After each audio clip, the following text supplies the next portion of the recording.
Hello students, how are you all? Hope you all are fine. Welcome to your SST class. I am Bhumika. Today we are going to start our chapter 5 of history. Its name is Why People Rebel After 1857. Means when people rebel. When means जब people लोग rebel means आपका जब हम संघर्ष करते हैं, लड़ाई करते हैं, किसी से विरोध करते हैं 1857 में, 1857 की लड़ाई के बाद। इसमें क्या था बच्चों? Policies and the people. आपको पता अंग्रेजों ने हम पर बहुत सारी पॉलिसीज लगा दी थी, बहुत सारी नीतियां, बहुत सारे रूल्स अप्लाई किए थे और वो जो रूल्स थे वो अलग अलग लोगों पे अलग अलग इफेक्ट डाल रहे थे। आपके जो रूल्स हैं वो क्या कर रहे थे? लोगों के सेंटिमेंट्स को, रिलीजन को, उनके जो है इंटरेस्ट को क्या कर रहे थे? काट रहे थे, उन्हें परेशान कर रहे थे। मतलब उनको जो है क्या कर रहे थे? बहुत ज़्यादा तंग कर रहे थे, मतलब दुखी कर रहे थे। ये क्या होता है, आपको जब आप किसी की बात आप नहीं मानना चाहते और आप पर प्रेशर डालकर मनवाया जाए तो वो क्या होगा? उस टाइम में आप भी दुखी हो जाओगे। तो इन पॉलिसीज से क्या था? डिफरेंट लोग दुखी थे। अगर आप किंग की बात करें, क्वीन की बात करें, पीजेंट की बात करें, तो सभी लोग जो इनकी पॉलिसीज थे उससे परेशान थे। हर कोई इस पॉलिसी से क्या चाहता था? छुटकारा चाहता था। तो इसी के लिए इन्होंने क्या किया? रिबेल किया था, यानी कि क्या किया था? विद्रोह किया था। अब आता है फर्स्ट पॉइंट, पॉलिसीज फॉर जो है ये पॉलिसीज वो आपके अगेंस्ट थी। किसके अगेंस्ट थी? आपके सेंटिमेंट से अगेंस्ट। मीन्स आप ये काम करना नहीं चाहते लेकिन फिर भी आपको करना पड़ रहा था। अब सेकंड पॉइंट लेते हैं, नवाब लूज देयर पावर। अब जब ये पॉलिसीज थी, इस पॉलिसी को बनाने का कारण ये था कि वो नवाबों की जो भी राइट है, पावर है, ताकत है, उसको अपने हाथ में ले लें। मीन्स जो आपके ट्रेडर्स आए थे वो क्या करने आए थे? व्यापार करने, लेकिन वो क्या बनना चाहते थे? राजा। तो उन्होंने क्या करा? जो यहाँ के एग्जिस्टेंस नवाब थे उनको क्या करा? उनकी क्या ले ली? सारी पावर ले ली। कैसे ले ली वो पावर? उन्होंने मिड 18 तक उन्होंने क्या करा? सभी राजाओं की पावर अपने हाथ में ले ली। रेजिडेंट्स वर अपॉइंटेड। इन्होंने अपनी तरफ से रेजिडेंट्स को अपॉइंट किया। रेजिडेंट्स कौन लोग थे? ये लोग कौन थे बेटा? ब्रिटिशर्स ने अपॉइंट किए थे कोर्ट में, कि जब भी कोई काम होगा तो जो हमारी हर चीज के ऊपर ध्यान रख पाए रेजिडेंट्स। और ये रेजिडेंट्स जो है हर तरफ से ध्यान रखते थे कि किस राजा का कितना रेवेन्यू है, कैसे इसको हम अपने साथ बांधे रख सकते हैं। इन्होंने क्या करा? जो राजा की फ्रीडम थी उसको कर्टेल करना शुरू कर दिया, उसको काटना शुरू कर दिया। अब राजा जो थे उन्हें बिल्कुल भी अलाउड नहीं था। क्या अलाउड नहीं था? कि वो अपने यहाँ आर्मी रख पाए। आर्मी का मतलब क्या होता है? अपनी रक्षा के लिए सेना रखना। अब राजा को मना कर दिया गया कि आप अपनी रक्षा के लिए कोई सेना नहीं रखोगे। अगर आप ये सेना चाहते हो तो आपको क्या करना पड़ेगा? बोलिए। आपको सेना हम देंगे और आपको इसके लिए हमें पे करना पड़ेगा। तो ब्रिटिशर्स ने अपनी जो आर्मी थी वो क्या कर दी? राजाओं के ऊपर रखवा दी। और वो क्या आपका रूल कहलाता था? Subsidiary alliance. क्या था वो? Subsidiary alliance. उसमें क्या था? आपको अपनी जो अंग्रेज है वो अपनी सेना को आपके यहाँ भेज देते थे आपकी प्रोटेक्शन के लिए, और आपका जितना भी खर्चा होता था सेना का वो सारा कौन बियर करता था? राजा। ठीक है, तो इसे हम बोलते थे सब्सिडरी अलायंस। अब क्या हुआ? जो राजा थे वो बिल्कुल ही बन गए थे। वो किसके चक्कर में बन गए? कि अब आपके पास आर्मी 24 घंटे खड़ी है, अगर आप अपना खर्चा नहीं कर पा रहे हो लेकिन आर्मी को तो आपको मेंटेन करना ही पड़ेगा। तो इससे राजा जो थे वो बहुत परेशान हो गए थे। अब क्या हुआ? इस तरह की जो हमारे रूलिंग फैमिलीज थी उन्होंने चाहा कि क्यों ना हम इनसे बैठकर मिलकर नेगोशिएट करें, कुछ बातों पर हम कुछ विचार विमर्श करें। किसके साथ बैठकर? अंग्रेजों के साथ। तो सबसे पहले कौन आई? रानी लक्ष्मीबाई। उन्होंने कहा कि मैं आपसे मिलकर बात करना चाहती हूँ। मेरा जो बेटा है मैं चाहती हूँ मेरा गोद लिया पुत्र जो है वही राजा बने। जबकि आपको याद हो तो ब्रिटिशर्स ने एक रूल बनाया था, डॉक्ट्रिन ऑफ लैप्स। उसमें क्या था? अगर किसी भी राजा का अपना पुत्र नहीं है और गोद लिया हुआ पुत्र है तो उसका सारा राज्य किसको मिल जाता था? ब्रिटिशर्स को।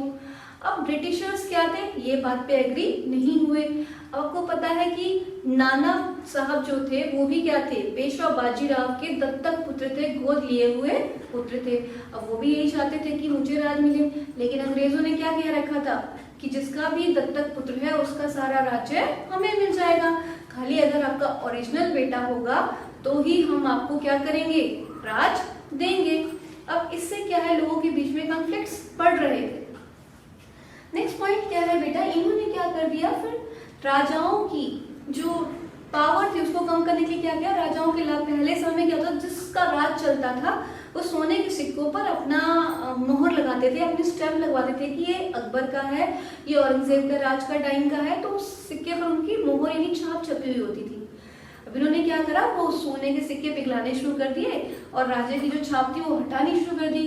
इससे जो राजा थे उनकी जो पावर थी वो कम होने लगी, क्योंकि किसी को पता ही नहीं चला था अब किसका राज चल रहा है। तो इससे क्या हुआ, जो राजा थे वो बहुत परेशान हो गए।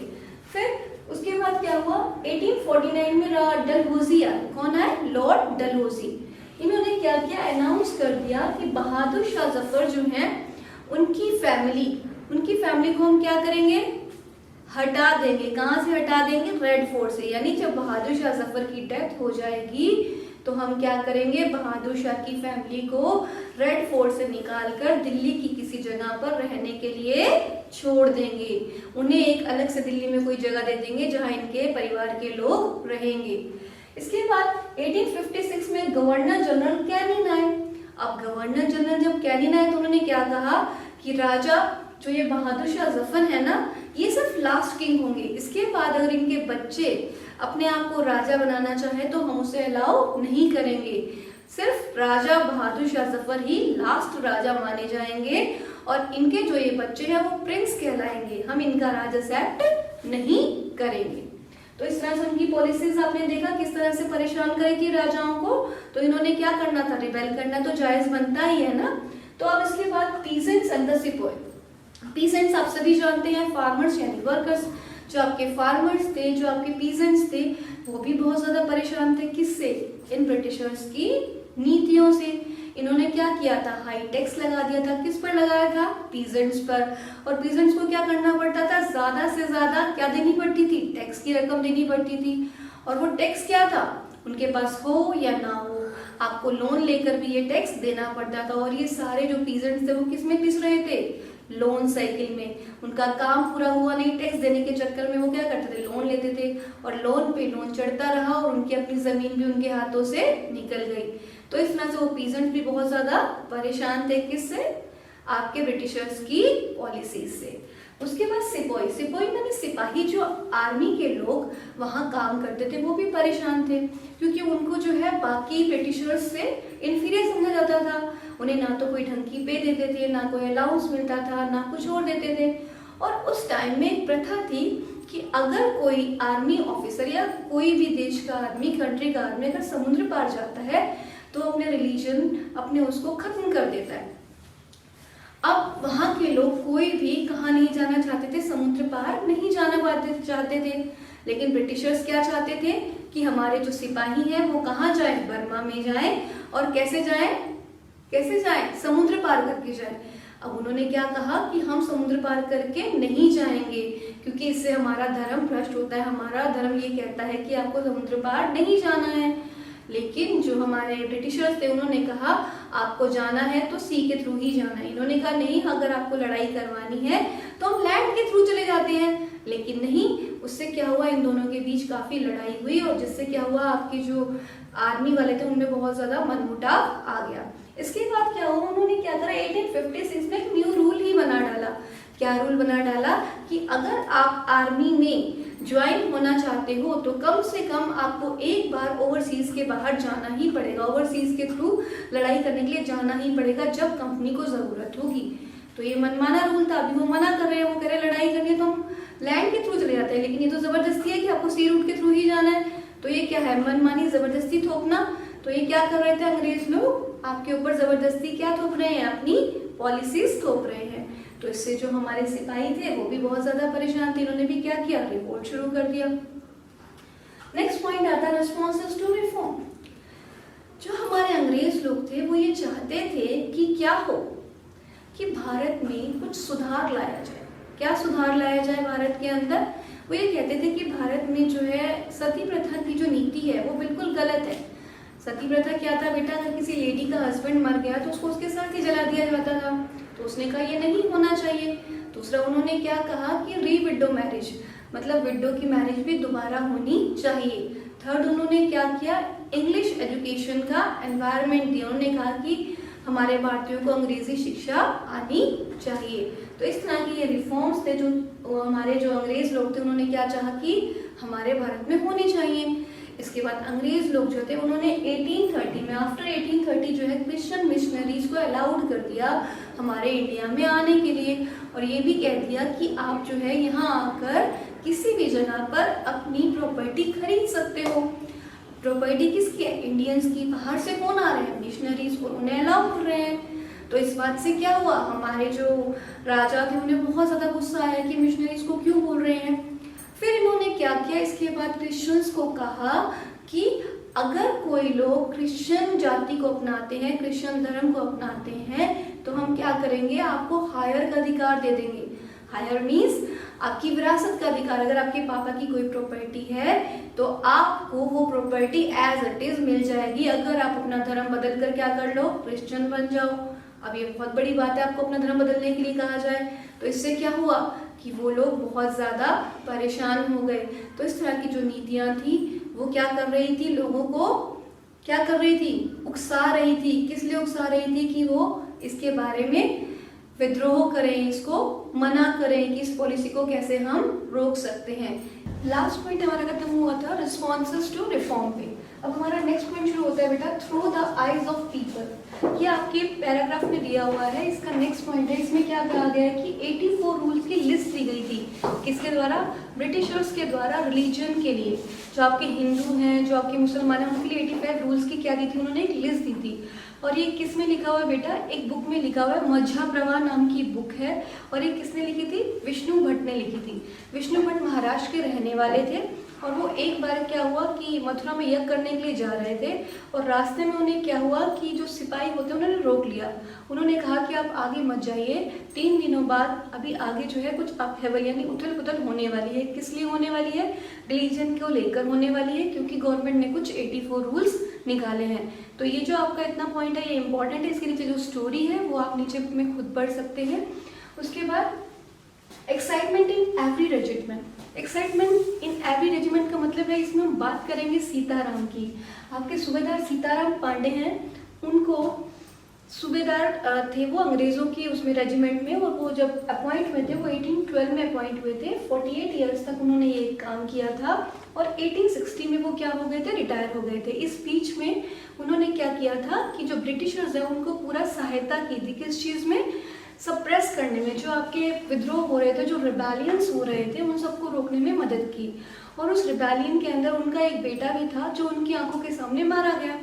तो जब वो रिटायर हुए तो उनके कमांडिंग ऑफिसर थे नॉरग्रेट, उन्होंने उसे क्या कहा कि आप अपना मेमोयर लिखो। मेमोयर क्या होता है बच्चों?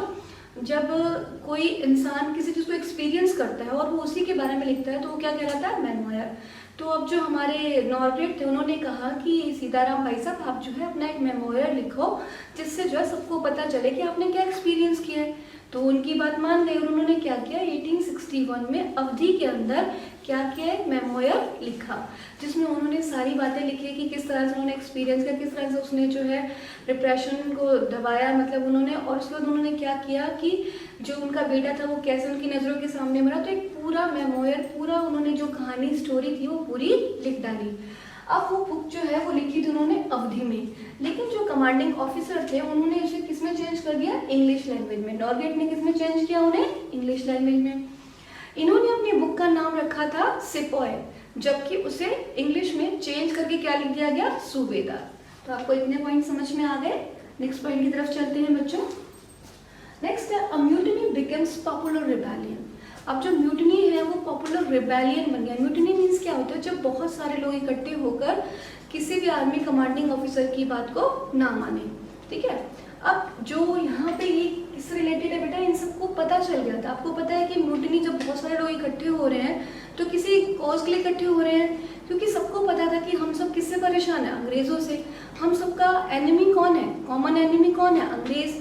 तो सब चाहते हैं कि हम सब मिलकर क्यों ना इकट्ठे होकर ही विद्रोह करें। अब नॉर्दर्न साइड में एक अजीब सी बात हुई कि सभी लोग इकट्ठे होकर मिलकर क्या करने लगे? विद्रोह करने लगे। और ये विद्रोह स्टार्ट कब हुआ था? मई 1857 में नॉर्दर्न पार्ट में विद्रोह स्टार्ट हुआ। यहाँ के सभी लोग जो थे वो इकट्ठे हो गए, इवन जो आपकी आर्मीज थी वो भी सभी इकट्ठी हो गई थी। अब इन सब ने क्या किया था बेटा, जो ये लोग थे सारे के सारे, इन्होंने जो आर्मी होती है उसमें मना कर दिया, रेजिमेंट में जो बहुत सारे लोग थे उन सब ने मना कर दिया कि हम जो है रेजिमेंट में आर्मी ड्रिल नहीं करेंगे। क्यों नहीं करेंगे? क्योंकि इन्होंने क्या किया था, मंगल पांडे जो है 29 मार्च को 1857 में उनको फांसी दे दी थी। उसका रीज़न क्या बताया गया कि आपने अपने कमांडिंग ऑफिसर, जो ऑफिसर हैं ब्रिटिश ऑफिसर, उनको आपने मार दिया है, इसलिए उनको हैंग कर दिया। अब इसके विद्रोह में बहुत सारे सिपाही खड़े हो गए कि आपने ऐसा किया क्यों। जब उन्होंने मना कर दिया कि हम जो है ये ड्रिल नहीं करेंगे, आर्मी ड्रिल, तो उन जो ब्रिटिशर्स ने हैं उन्होंने कहा कि आप सभी को हम जॉब से निकाल देंगे, आप सभी को हम डिसमिस कर देंगे। लेकिन जो हमारे नेता, मतलब जो हमारे वो थे, ब्रिटिशर्स के नीचे काम कर रहे थे लोग हमारे, वो ये कहने लगे कि चाहे हमें निकाल दो लेकिन हम फिर भी क्या करेंगे, हम विरोध करना नहीं छोड़ेंगे। तो उन्होंने क्या किया, विरोध किया। अब उन्होंने क्या किया, 85 सिपाही जो कहना नहीं मान रहे थे, उठाया और उनको जेल में डाल दिया। अब उनके ड्रिल ना करने की एक वजह और थी। उनके ड्रिल ना करने की वजह ये थी कि बेटा जो आर्मी ड्रिल के ऊपर जो कारतूस लगाया था, जिसे मुंह से छीलना पड़ता था, वो किससे बना हुआ था, गाय और सुअर के मीट से बना हुआ था। आप जानते हो कि हिंदू लोग जो है वो गाय को बहुत ज़्यादा पूजते हैं। अब जब वो गाय को पूजते हैं तो गाय के मांस को मुँह में थोड़ी ले सकते हैं। सेम वे मुसलमान लोग जो है पिग को पूजते हैं, अब वो पिग के मांस को वो भी मुंह में नहीं ले सकते। तो इसलिए इन्होंने क्या किया था, ये विरोध करना शुरू किया था कि हम जो है ये ड्रिल नहीं यूज़ करेंगे, हम ये नहीं करेंगे। अब इस बात से क्या हुआ, जो गवर्नमेंट थी उन्होंने फिर 85 लोगों को अंदर बंद किया था।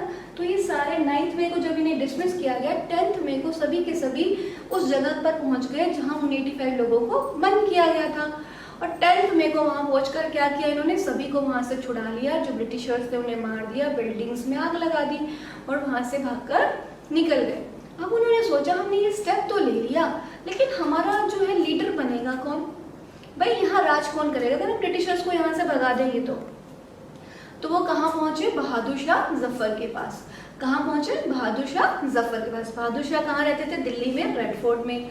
10 मई तक वो दिल्ली में रेड फोर्ट के पास पहुँच गए और घेराबंदी कर ली और कहने लगे कि हमें किससे मिलना है, बहादुर शाह जफर से। अब बहादुर शाह जफर ने जो है इन्हें मना कर दिया मिलने से, लेकिन ये जबरदस्ती क्या हुआ, किले में घुस गए और बहादुर शाह जफर को जैसे तैसे मना लिया कि आप हमारे लीडर बनोगे। अब बहादुर शाह जफर जब इनके लीडर बने तो उन्होंने क्या किया कि अपने अंडर जो भी राजा थे, जो आपके कॉमन रूलर्स होते हैं, आप सभी जानते हो कि हमारे यहाँ पे मुगल का बहुत बड़ा राज था, तो सारे राज को देखना आसान नहीं था। तो उन्होंने क्या किया था, छोटी छोटी जगह पर अलग अलग नए नए रूलर्स को रखा हुआ था और जो अलग अलग नए नए रूलर्स थे वो उसको देख रहे थे। अब उनका हेड कौन था, बहादुर शाह जफर। तो उन्होंने क्या लिखा, अपने जितने भी छोटे छोटे रूलर्स थे उन सबको एक लेटर भेजी कि हमारा जो है कॉमन एनिमी है और हमारा जो एम है वो भी कॉमन है, तो हम सभी मिलकर क्या करेंगे, आपके जो ब्रिटिशर्स हैं उनका विरोध करेंगे। तो सभी लोगों ने सोचा कि भाई अगर बहादुर शाह जफर जीत गए तो हमारा जो ये राज्य है वो जैसा का तैसा बना रहेगा, लेकिन अगर ब्रिटिशर्स जीत गए तो हमारा ये राज्य हमारे हाथ से चला जाएगा। तो हमें किसका साथ देना चाहिए, बहादुर शाह जफर का। तो उन्होंने क्या किया, बहादुर शाह जफर के साथ अपने आप को जोड़ लिया और अटैक करने के लिए रेडी हो गए। अब इन सब ने जो है क्या करा, मिलकर अटैक करना शुरू कर दिया। किस पर, ब्रिटिश आर्मी पर। अब ब्रिटिश आर्मी जो है वो वहाँ पे घबरा गई। इससे क्या हुआ कि जो आसपास की जो एक विजय मिली फिर दूसरी विजय मिली, तो आसपास के लोगों में एक विश्वास पैदा हुआ कि हाँ, इस तरह से अगर हम स्ट्रगल करते रहे तो हम इन अंग्रेजों को यहाँ से एक दिन खदेड़ भगाएंगे। ठीक है बच्चों, यहाँ तक पॉइंट समझ में आ गया। नेक्स्ट पॉइंट हम अभी करने वाले हैं बेटा, ठीक है। Next point is the rebellion spreads. इसमें क्या हो बेटा, अलग अलग स्टेट्स के जो राजा थे वो क्या हो रहे थे, इकट्ठे होते जा रहे थे और विद्रोह को बढ़ाते जा रहे थे।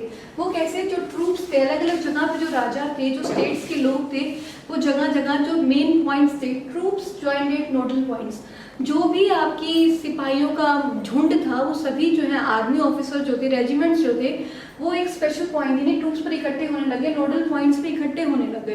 वो ट्रूप्स कहाँ इकट्ठे हो रहे थे, नोडल पॉइंट्स। नोडल पॉइंट्स कौन थे, जैसे आपका कानपुर, दिल्ली, लखनऊ, इन जगहों पर क्या हुआ, जो हमारे इंपॉर्टेंट रेजिमेंट्स थे, जो इंपॉर्टेंट आर्मीज थे, वो जगह जगह इकट्ठे होकर विद्रोह कर रहे थे। किसके खिलाफ कर रहे थे, ब्रिटिशर्स के खिलाफ। अब जो विलेजर्स थे वो भी इनके साथ जुड़ गए, जो लोकल लीडर्स थे वो भी जुड़ गए, जो जमींदार थे वो भी जुड़ गए। ये सभी के सभी क्या है, आपस में जुड़ते जा रहे थे। क्यों जुड़ रहे थे? क्योंकि सभी चाहते थे कि हमें हमारा राज वापस मिले, जो हमारी जगह है वो हमें वापस मिल सके। अब इससे क्या हुआ, इसके साथ साथ जो नाना साहिब, जो पेशवा बाजीराव के दत्तक पुत्र थे, गोद लिए हुए पुत्र थे, उन्होंने कानपुर में अपनी आर्मी इकट्ठी की और ब्रिटिशर्स के साथ लड़ाई की और ब्रिटिशर्स को क्या कर दिया, हरा दिया। और साथ में ये भी अनाउंस कर दिया कि वो क्या है, अब बहादुर शाह जफर के साथ हैं और वो एज ए गवर्नर उनके साथ हेल्प करेंगे, किस लिए, ब्रिटिशर्स को हराने में।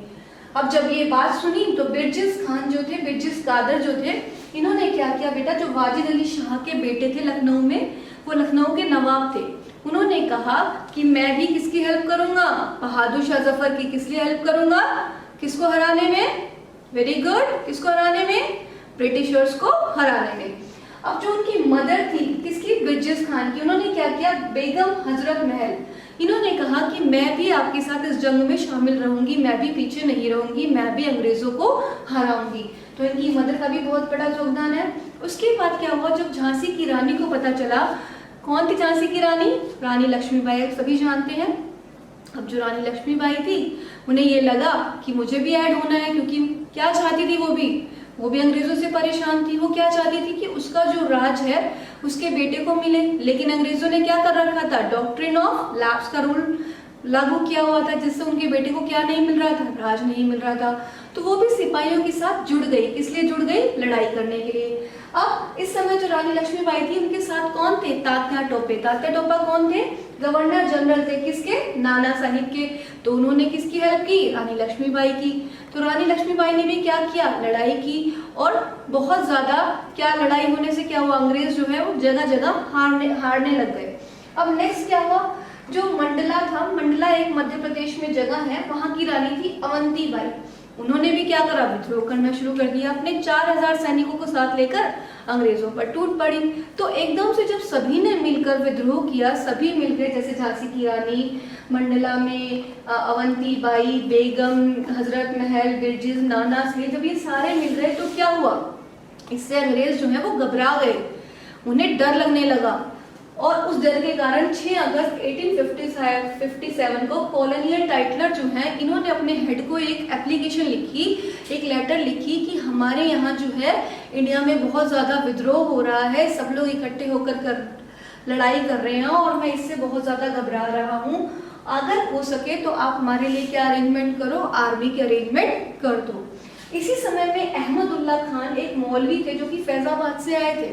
फैजाबाद के कौन थे, अहमदुल्ला एक मौलवी कौन थे, अहमदुल्ला, और कहाँ के रहने वाले थे, फैजाबाद के। उन्होंने भविष्यवाणी की कि अंग्रेजों का राज अब ज्यादा दिन तक नहीं चलेगा। अब वो कहाँ से आए थे, लखनऊ से। किस लिए आए थे, लड़ने के लिए। कौन आए थे लड़ने के लिए, कि हमें जो है लड़ना है, किससे लड़ना है, अंग्रेजों से लड़ना है। कौन आए, भक्त अली खान, सोल्जर्स ऑफ बरेली। उसके बाद कौन आए, भक्त अली खान। भक्त अली खान कौन थे, सोल्जर थे, कहाँ के थे, बरेली के। उन्होंने भी क्या किया, अपने हाथ में लीड ली, कमांड ली और क्या किया, अंग्रेजों के साथ लड़ना शुरू कर दिया। इसके साथ ही क्या हुआ, अब जब भक्त अली खान आए थे तो कंपनी को क्या लगा कि भाई बहुत ज्यादा क्या हो गया, विद्रोह हो गया और हमें क्या करना है, इस विद्रोह को सप्रेस करना है, दबाना है। अगर हम इस विद्रोह को नहीं दबाएंगे तो हम ही हार जाएंगे। तो उन्होंने इसके लिए क्या किया, डिमांड फॉर एनफोर्समेंट। उन्होंने अपनी कंपनी में एक अर्जी भेजी, ब्रिटिशर्स को एक अर्जी लिखी कि हमें क्या चाहिए, और फोर्स चाहिए, आर्मी फोर्स चाहिए, ताकि हम क्या कर सकें, खुद को बचा सकें, अपना राज वापस ले सकें। अब दूसरी बात उन्होंने क्या कहा कि हम नए रूल्स भी लागू करेंगे। अब उन्होंने अपनी आर्मी तो बुला ली। अब नए रूल्स में क्या उन्होंने रूल्स निकाला कि जो भी अब विद्रोह करेगा, जो भी व्यक्ति अब हमारे खिलाफ बोलेगा, उसे हम सीधा ही जेल में बंद कर देंगे। अब उन्होंने क्या करा, इस विद्रोह के साथ साथ क्या कर दिया, दोबारा से अपने साथ साथ सारे साथियों को लेकर हमला करना शुरू कर दिया। कि इन्होंने, अंग्रेजों ने, कि जो ये लोग हैं ये वापस जेल में बंद कर दो और दोबारा अपना किले फतेह करने शुरू करो। इसी के तहत उन्होंने दिल्ली को दोबारा से रिकैप्चर कर लिया। रिकैप्चर का मतलब दोबारा से उस पर अपनी सत्ता जमा ली। कब जमा ली, सितंबर 1857 में। अब जब दिल्ली पे सत्ता जमानी तो दिल्ली का राजा कौन था उस टाइम में? बहादुर शाह जफर। बहादुर शाह जफर को क्या किया? कोर्ट में लाया गया। कोर्ट में लाया तो उन्हें क्या सजा सुनाई गई? जिंदगी भर आजीवन कारावास की सजा सुना दी गई। अब उनके साथ उनकी रानी भी रहती थी, नानी का नाम क्या था? जीनत महल। उन्हें भी वापस वहीं पर कोर्ट में लाया गया और उन्हें कहाँ भेज दिया गया? 1858 में रंगून में। कहाँ भेज दिया? रंगून में। अब जब आपके बहादुर शाह जफर जेल में थे तो इसका मतलब ये तो नहीं है कि वहां पे जो दिल्ली में है विद्रोह रुक गया, लोगों ने बात को छोड़ दिया। लोग तो विद्रोह को संभाल कर बैठे थे, वो आगे आगे बढ़ते जा रहे थे। इसी बीच क्या हुआ? 1862 नवंबर 1862 में कौन मर गए? बहादुर शाह जफर की जेल में ही डेथ हो गई और वो मर गए। अब इससे जब ये बात पता चली तो दिल्ली में जो आक्रोश था वो और बढ़ गया कि हमारा राजा मर गया, अब हमें क्या करना है? खुद को ही स्ट्रगल करना है। अब इसके बाद क्या हुआ? जो हमारे ये अंग्रेज लोग थे ये लखनऊ की तरफ बढ़े, इन्होंने लखनऊ को कैप्चर कर लिया, लखनऊ को अपने कब्जे में ले लिया और वहां पे जो है रानी लक्ष्मीबाई जो थी उन्होंने लखनऊ को काबू कब किया था? मार्च 1858 में। कैप्चर कब किया? मार्च 1858 में। और जून 1858 में क्या करा? रानी लक्ष्मीबाई को इन्होंने मार दिया। क्या करा? जून 1858 में रानी लक्ष्मीबाई को भी मार दिया। सेम इन्होंने क्या करा? रानी अवंतीबाई के साथ भी करा, रानी अवंतीबाई को भी ऐसे ही मार दिया गया। इस तरह से जो भी हमारे मेन इंपॉर्टेंट लीडर्स उन सबको मारते गए। लेकिन इसके बाद जो हमारे तात्या टोपे थे उन्होंने खुद को बचा लिया। कहाँ जाके बचा लिया बच्चों? सेंट्रल एशिया के जो जंगल थे वहां जाकर वो छुप गए और वहां के जो भी आपके ट्राइबल पीपल्स थे, पीजेंट्स थे, उनकी मदद से क्या करना शुरू कर दिया? अटैक करना शुरू कर दिया। कौन सा अटैक? गुरिल्ला। क्या है? गुरिल्ला। गुरिल्ला क्या होता है बेटा? जब हम छुपकर वार करते हैं, किसी को पता नहीं होता तो गुरिल्ला वारफेयर कहलाती है। इसमें हम छुपकर दूसरों पर वार करते हैं। लेकिन काफी दिनों तक वो नहीं बच पाए और अंग्रेजों ने क्या करा? अप्रैल 1859 में इनका भी खात्मा कर दिया। तो इस तरह से आपको पता चला बच्चों कि किस तरह से उन्होंने इसका खात्मा किया। अब हम नेक्स्ट पॉइंट जो आपका लास्ट पॉइंट है आफ्टर मैथ वो हम पढ़ेंगे। ठीक है बच्चों? लास्ट पॉइंट में देखेंगे उन्होंने क्या क्या पॉलिसीज अपनाई, खुद को कैसे चेंज किया। बच्चों इससे पहला लास्ट पॉइंट हमारा क्या था? तात्या टोपे ने क्या किया? खुद को जंगलों में छुपा लिया था। अब उसके बाद क्या हुआ बेटा? जो हमारी गवर्नमेंट थी वो किसी न किसी तरह से हमारा फेथ हासिल करना चाहती थी। उन्होंने क्या किया? लोगों को लालच दिया कि अगर आप हमारे साथ लॉयल रहेंगे तो हम जो आपकी लैंड है वो आपको वापस दे देंगे और आपसे हम कभी भी कुछ भी नहीं मांगेंगे, आपको परेशान भी नहीं करेंगे। लेकिन इस चीज को कोई भी मानने को तैयार नहीं था। अब आफ्टरमैथ यानी कि परिणाम, उसका परिणाम हुआ क्या? 1859 तक फिर दोबारा से उन्होंने रीगेन तो कर लिया अपने आप को, दोबारा स्थापित कर लिया अंग्रेजों ने वापस उन जगहों पर जहां हमारे क्या हुए थे? विद्रोह हुए थे। लेकिन अब जो पॉलिसीज थी वो पहले जैसी नहीं थी। जो पॉलिसीज थी, जो आपकी रूलिंग कंट्री कर रहे थे, जो ये हमारे इंडिया को रूल कर रहे थे, वो सेम नहीं था। अब इनका रूल नहीं चल रहा था। ठीक है? फर्स्ट पॉइंट क्या है बेटा? Regain control by the at the end of 1859। 1859 के एंड तक इन्होंने दोबारा से क्या कर लिया था? रीगेन कर लिया था। यानी जहां पे विद्रोह हुए थे उन सब पे क्या कर लिया? दोबारा अधिकार जमा लिया था। लेकिन सेम पॉलिसीज को अप्लाई नहीं कर पाए थे। अब ब्रिटिश जो है उन्होंने कौन कौन से रूल अपनाए वो हम बताते हैं आपको। फर्स्ट रूल था ब्रिटिश पार्लियामेंट पास न्यू एक्ट। ब्रिटिश पार्लियामेंट ने एक नया जो है नियम और नया एक्ट लागू किया जिसके अकॉर्डिंग क्या था कि जो ईस्ट इंडिया कंपनी थी उसकी जो पावर थी वो किसके हाथों में चली गई थी बच्चों? ब्रिटिश क्राउन के हाथों में। ब्रिटिश क्राउन का मतलब जो वहां का राजा होगा ब्रिटिश का उसके हाथों में। उस समय कौन थी? Queen Elizabeth. तो सारा का सारा राज किसके हाथ में चला गया? क्वीन एलिजाबेथ के हाथ में। अब क्या हुआ था बेटा? जो ब्रिटिश क्राउन थे उन्होंने क्या करा? एक मेंबर को अपॉइंट किया एज अ कैबिनेट। जो ब्रिटिश कैबिनेट जो आदमी भेजा गया उसको एज अ सेक्रेटरी यहाँ पे अपॉइंट किया गया। किसे?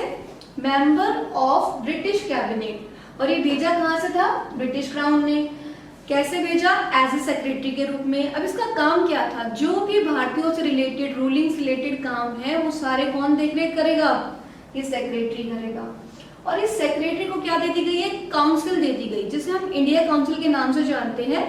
इंडिया के रूल को चलाने के लिए, इंडिया के सभी कार्यों को देखरेख करने के लिए अगर कोई दिक्कत आती है तो वो किसकी एडवाइस लेगा? इंडिया काउंसिल की। किसकी एडवाइस लेगा? इंडिया काउंसिल की।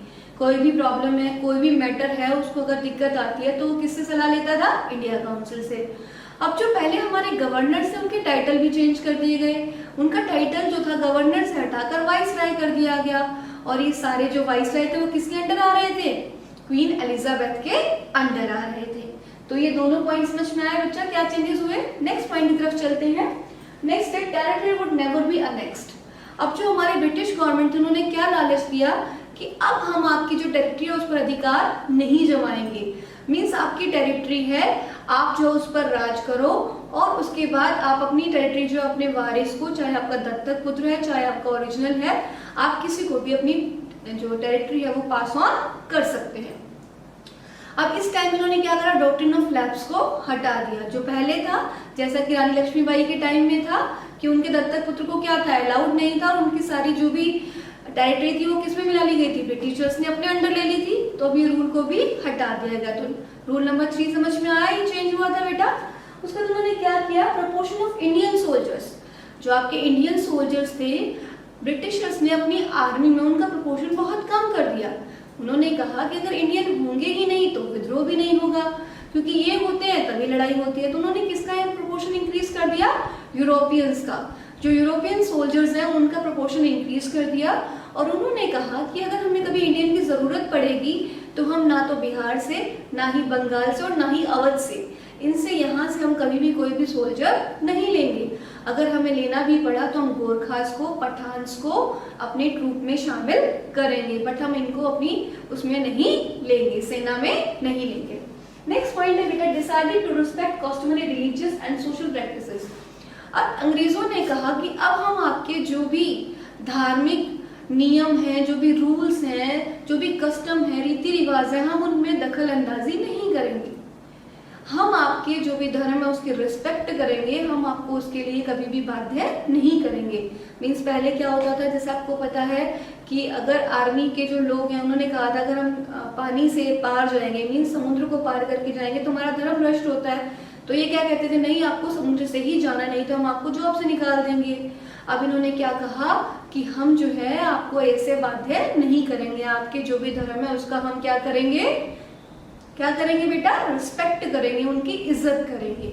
ठीक है। नेक्स्ट पॉइंट क्या था बेटा, policies were made to protect landlords.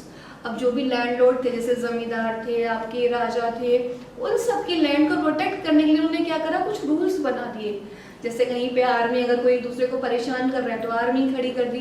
तो इन्होंने वो नए रूल्स बनाए कि इनकी प्रॉपर्टी को कोई भी सीज ना कर सके, जब्त ना कर सके, इन्हें परेशान ना कर सके। नेक्स्ट पॉइंट है, the land and the property of Muslim was confiscated. Confiscated का मतलब होता है बेटा जब्त कर लेना, अपने पास रख लेना। अब जो मुस्लिम लोग थे उनकी प्रॉपर्टी को क्या किया, इन्होंने कॉन्फिस्केट कर लिया, जब्त कर लिया, अपने पास रख लिया, क्योंकि इनका ये मानना था कि हमारे यहाँ जो भी विद्रोह हुए हैं वो किसने करवाए हैं, मुस्लिम्स ने करवाए हैं। जो बहादुर शाह जफर थे वो मुस्लिम थे, तो सारा काम किसने करा, मुस्लिम्स ने करा। तो ये इनके साथ अभी भी बैरभाव रखते थे।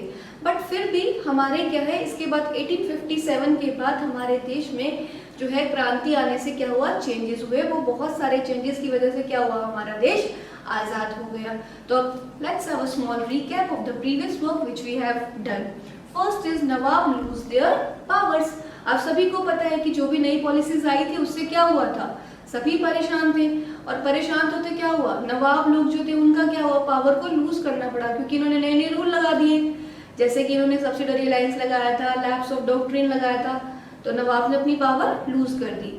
सेकंड पॉइंट उनका क्या था बेटा, पीजेंट्स का और सिपोइज का। जो पीजेंट थे उनसे भी जमीन खींच ली गई थी, और जो सिपोइज थे उन पे क्या कर रहे थे कि आपको कह रहे थे कि नहीं, आपको अपने धार्मिक जो भी रूल्स है उनको तोड़ना पड़ेगा, और जो भी उनको पे वगैरह आर्मी से जो भी है अलाउंस वो सब उनको नहीं ढंग से मिल रहा था। थर्ड पॉइंट क्या था बेटा, रिस्पॉन्सेस टू रिफॉर्म। जो हमारे रिफॉर्म्स यानी कि जो हमारे चेंजेस थे, जैसे इन्होंने कहा कि सती प्रथा नहीं होना चाहिए, और इन्होंने क्या किया था बेटा, रिस्पॉन्सेस रिफॉर्म की तरफ रिस्पॉन्सेस होने चाहिए, मतलब जो भी आपके चेंजेस हैं वो सब चेंजेस क्या है, होने चाहिए। इन्होंने सोसाइटी पे ध्यान दिया। ठीक है। इन्होंने 1850 में क्या हुआ, क्रिश्चियनिटी को आने दिया, सारे रूल्स जो है क्रिश्चियनिटी को कहा कि आप यहाँ पे आके अपनी लैंड ले सकते हो। तो ये बात भी पसंद नहीं आई थी आपके रूलर्स को, इंडियन रूलर्स को। उसके बाद बेटा इन्होंने क्या किया था, जो हमारी म्यूटिनी है वो एक रिबेलियन के रूप में बन गई थी। म्यूटिनी मीन्स मैंने बताया था बहुत सारे लोग इकट्ठे होकर जब विद्रोह करते हैं तो वो म्यूटिनी बन जाता है। वो क्या है, म्यूटिनी में विद्रोह होने लगे, सब लोग एक जगह जुट होकर लड़ाई करने लगे। उसमें हुआ क्या था बच्चों, आप सबने पढ़ा था कि नॉर्दर्न पार्ट में मई 1857 में क्या हुआ था, सब लोग इकट्ठे हुए और उन्होंने क्या कर दिया, अंग्रेजों के खिलाफ क्या बोल दिया, धावा बोल दिया, जिससे वो लोग परेशान हो गए। और उनके जो एक वो थे गवर्नर, उन्होंने एक लेटर लिखी कि हमें क्या चाहिए, आर्मी चाहिए, क्योंकि ये हमें बहुत ज्यादा परेशान कर रहे हैं। नेक्स्ट पॉइंट क्या था बेटा, from Meerut to Delhi to Meerut. आप सभी को पता है कि जो आपके वो शुरू हुई थी, आपकी जो लड़ाई हुई थी वो मेरठ से शुरू हुई थी, लेकिन वो जो विद्रोह हुआ था 29 मार्च को 1857 में, जो कि मंगल पांडे की वजह से हुआ था। क्योंकि मंगल पांडे को क्या किया था, हमने हैंग कर दिया था। किस लिए, क्योंकि उन्होंने अपने जो है इंग्लिश मैन जो है, अपने गवर्नर जो है उन्हें मार दिया था। इसके बाद क्या हुआ था बच्चों, तो उन्होंने उसको मारने के कारण क्या हुआ, सिपाहियों ने विद्रोह किया, और विद्रोह किया तो क्या, उन्होंने जो जिन लोगों को अंदर बंद किया था उनको छुड़वाया और वापस कहाँ पहुंच गए, दिल्ली। किसके पास, बहादुर शाह जफर के पास। क्यों पहुंचे थे, ताकि उन्हें अपना लीडर बना पाए। ये सारा हम पढ़ चुके हैं। नेक्स्ट पॉइंट बेटा आता है आपका, द कंपनी फाइट्स बैक। अब जो कंपनी थी, अब रिबेलियन स्प्रेड हो गया था, सब जगह फैल गया था, सभी लोग आपने इनके बारे में पढ़ लिया, तात्या टोपे के बारे में पढ़ लिया था, आपने झांसी की रानी के बारे में पढ़ लिया था, आपने जो है और क्या कहते हैं जो आपकी अवध की रानी थी उनके बारे में भी पढ़ लिया था। सभी के बारे में आप पढ़ चुके हैं। तो इससे क्या आपको पता चल रहा है कि रिबेलियन स्प्रेड हो गया। अब जब रिबेलियन स्प्रेड हो चुका है तो कंपनी क्या करेगी, वापस से खुद को अपने स्थान पर लाना चाहेगी। तो उसने भी बहुत सी चीजें की, उसने बहादुर शाह जफर को गिरफ्तार कर लिया था, और बहादुर शाह जफर को गिरफ्तार करने के बाद क्या किया, उनकी रानी को भी बंद कर दिया था। बहादुर शाह जफर मर गए, फिर भी उन्होंने क्या किया, बाकी लोगों को नहीं छोड़ा, रानी लक्ष्मीबाई को पकड़ लिया, फिर उसके बाद तात्या टोपे को भी मार दिया। तो सबको मारने के बाद एट द एंड ऑफ 1859 उन्होंने क्या किया, वापस रीगेन कर ली थी अपनी किसको, टेरिटरी को। तो ये सारे पॉइंट अभी हमने पढ़े। ठीक है बच्चों, आई होप आपको सारे पॉइंट समझ में आ गए होंगे। एक बार मैं आपसे कुछ क्वेश्चंस पूछ लेती हूँ, कि शायद आपको परेशान कर रहे हो बीच में कि कोई क्वेश्चन जो है वो कैसे हुआ, क्या हुआ। तो एक क्वेश्चन मैं आपसे पूछ रही हूँ बेटा, आपके जो बहादुर शाह जफर थे उनकी डेथ कब हुई, ये बता सकता है। Very good, 1862। Very nice. अच्छा बच्चों, 1856 में जो है आपके जो लास्ट कैनिंग थे, उन्होंने क्या रूल निकाला, क्या बताया था, गवर्नर ने कोई रूल बताया था। वेरी गुड, क्या बताया था उन्होंने, यस, कि जो बहादुर शाह जफर है वही लास्ट हमारे क्या होंगे, एम्परर होंगे, इनके बच्चे हमारे एम्परर नहीं होंगे। एक 1801 में जो क्या है, क्या स्पेशलिटी मिलती है, 1801 में क्या हुआ था, अवध क्या हुआ। वेरी गुड, अवध के अंदर क्या हुआ था बच्चों, उनको जो है सब्सिडरी लाइन्स के अंदर अपने अंदर मिला दिया गया था 1801 में, और ये कहा गया था कि यहाँ पे कोई भी काम सही ढंग से नहीं हो रहा है। ठीक है बच्चों, उसके बाद हमने एक सीताराम की एक स्टोरी पढ़ी थी।